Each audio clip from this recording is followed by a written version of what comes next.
images on game screens in arcades and in their own homes.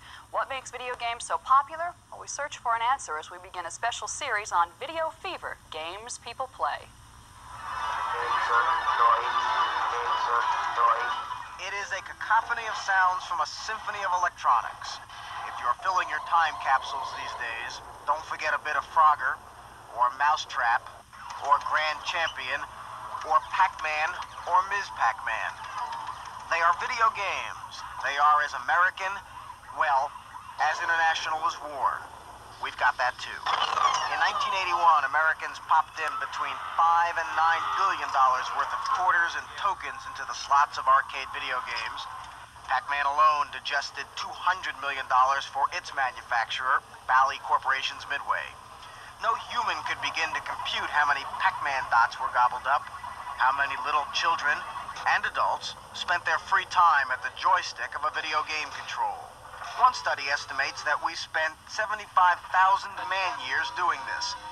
Don't despair those numbers. Before video games, there were other attractions.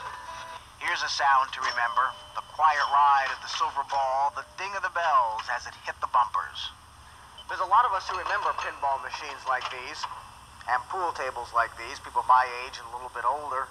I spent a lot of time during the summer playing a pinball machine like this. And I remember the one thing about pinball machines is the score. You could always get it up to about 99,999 before it rotated back to zero. Now with electronic games, you can go to 1 million, or 2 million, or 9,999,999. And getting there is half the fun, and part of the frustration. Part of the fascination is the way the games are designed. Take 13-year-old Paul Glatzer playing Zaxxon. The game is three-dimensional. The screen is full of tricks to avoid. Your airplane moves faster than the speed of sound. Your tongue hungers for a kill. I like the details on it. There's good details on the games. Part of it is the sound. These games would not be any fun at all if there were no sound. But there is, and that is why people like Bert Price can stand at a machine for 2.5 hours, on 1/4, mind you, and play Galaga. I could have done that for longer.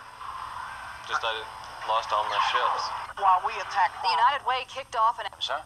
Well, video games fever has prompted a number of businesses to try to cash in on that billion-dollar craze. Book publishers and even movie producers are trying to make video games pay off for them.